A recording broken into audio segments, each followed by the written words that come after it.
Hello student, today we start next lecture of Riemann integral, starting with the theorem, second mean value theorem of integral calculus. Second mean value theorem of integral calculus.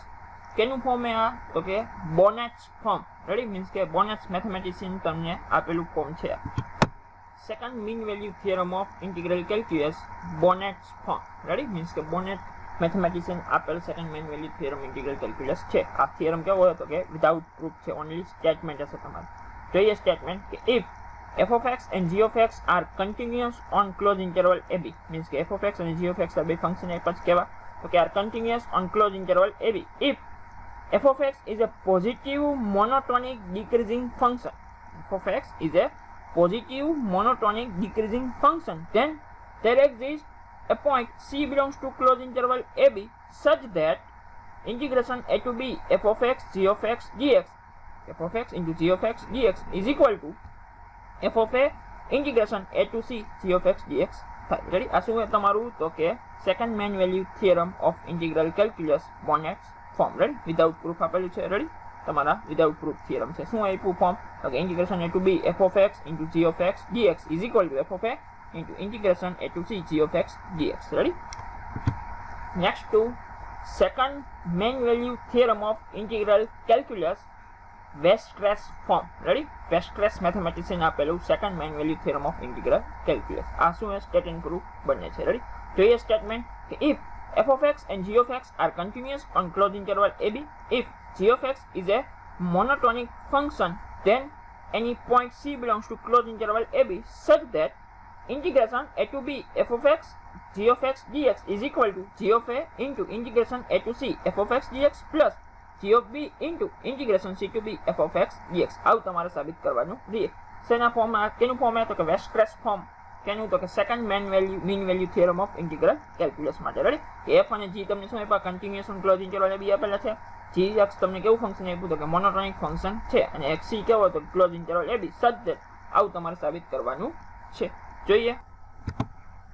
જોઈએ proof તો કે let g of x is a monotonic decreasing function. લો તમને કેવું આપ્યું છે કે g of x is a monotonic function. Ready એ ડિક્રીઝિંગ એવું હોય અને ઇન્ક્રીઝિંગ એવું હોય. રેડી જોઈએ પહેલા તો કે let g of x is a monotonic decreasing function, hence the function phi of x defined by, હું એક function phi of x define કરું કેવી રીતે તો કે phi of x is equal to g of x minus g of b is a positive monotonic decreasing function. આ કેવું હોય તો કે phi of x તો કે is a positive monotonic decreasing function છે. જ્યાં g of x કેવું હોય તો કે monotonic decreasing function છે, પણ phi of x બરાબર કેવું લીધું તો કે g of x minus g of b is a positive monotonic decreasing function લીધું. રેડી આ તો કે પોઝિટિવ મોનોટોનિક ડિક્રીઝિંગ ફંક્શન હોય તો બાય બોનેટ્સ થિયરમ પ્રમાણે તમે શું લખી શકો તો કે integration a to b f of x phi of x dx is equal to phi of a into integration a to c f of x dx લખી શકો. રેડી તમને અહીંયા f અને g બે ફંક્શન આપેલા છે. રેડી અને તમને g કેવો છે તો કે g is an monotonic function છે, તો એનો ઉપયોગ કર્યો પહેલા કે g is an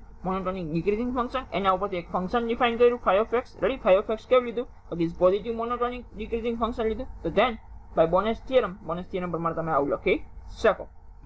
હવે phi of x બરાબર તો કેવું ફંક્શન આપ્યું તો કે phi of x is equal to g of x minus g of b. Ready means કે phi of x ની જગ્યાએ શું આવી જશે g of x minus g of b આવી જશે.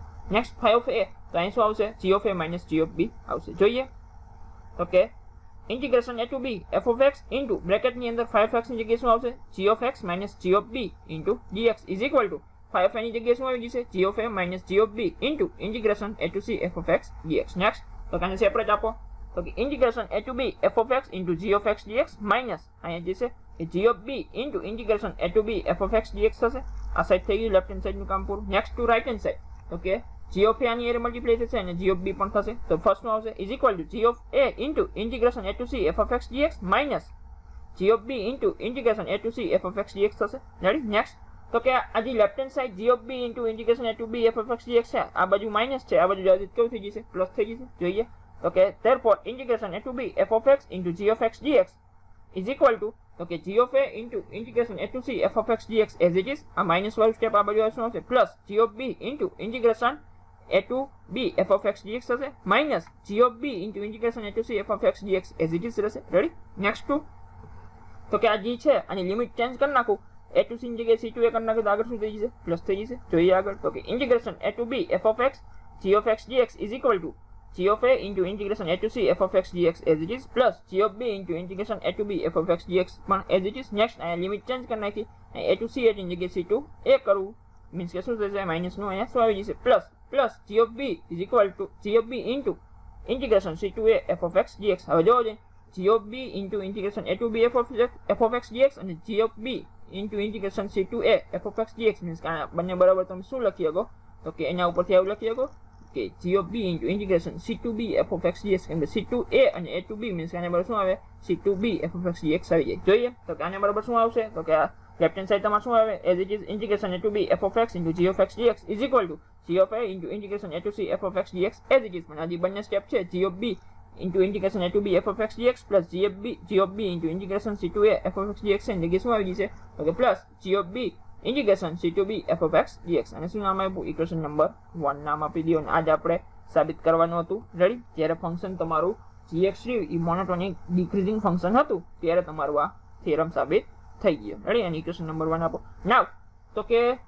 મોનોટોનિક ફંક્શન તમને gx આપેલું મીન્સ કે ઇન્ક્રીઝિંગ પણ હોય તો કે let g of x is a monotonic increasing function then જો g of x તમારું મોનોટોનિક ઇન્ક્રીઝિંગ ફંક્શન હોય એને હું માઇનસ વડે મલ્ટીપ્લાય કરું તો કેવું થઈ જાય મોનોટોનિક ડિક્રીઝિંગ ફંક્શન થઈ જાય. હજી આપણે ઇક્વેશન 1 લઈએ એમાં g of x કેવું છે તો કે મોનોટોનિક ડિક્રીઝિંગ ફંક્શન છે. હવે એને માઇનસ મલ્ટીપ્લાય કરું તો g of x કેવું થઈ જાય તો કે ઇન્ક્રીઝિંગ ફંક્શન થઈ જશે રેડી. મીન્સ કે ઇક્વેશન 1 ને હું -1 વડે મલ્ટીપ્લાય કરું છું તો કે ફ્રોમ ઇક્વેશન 1 અહીં શું આવશે minus integration a to b f of x into g of x dx is equal to minus આખા મલ્ટીપ્લાય થશે minus g of a into integration a to c f of x dx minus g of b into integration c to b f of x dx. next to તો કે આમાંથી minus common કાઢી લ્યો તો કે therefore minus integration a to b f of x g of x dx is equal to -12 આવી જાય વચ્ચે શું બ્રેકેટમાં તો કે g of a into integration a to c f of x dx plus g of b into integration c to b f of x dx both side minus cancel વચ્ચે શું તો કે therefore integration a to b f of x into g of x dx is equal to g of a into integration a to c f of x dx plus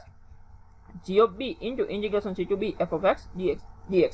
આજે આપણે સાબિત કરવાનું હતું ready. પહેલા તમને gx કેવું લીધું monotonic ડિક્રીઝિંગ લીધું આપણે શું લીધું આમાં સેકન્ડમાં તો કે મોનોટોનિક ઇન્ક્રીઝિંગ ફંક્શન લીધું રેડી. મીન્સ કે એના બરાબર પણ આવું સાબિત થઈ જાય મીન્સ કે gx તમારું મોનોટોનિક ડિક્રીઝિંગ હોય ત્યારે તમારા જે second main value theorem of integral calculus છે એ સાબિત થઈ જાય છે કેવું વેસ્ટ્રેસ ફોર્મ રેડી.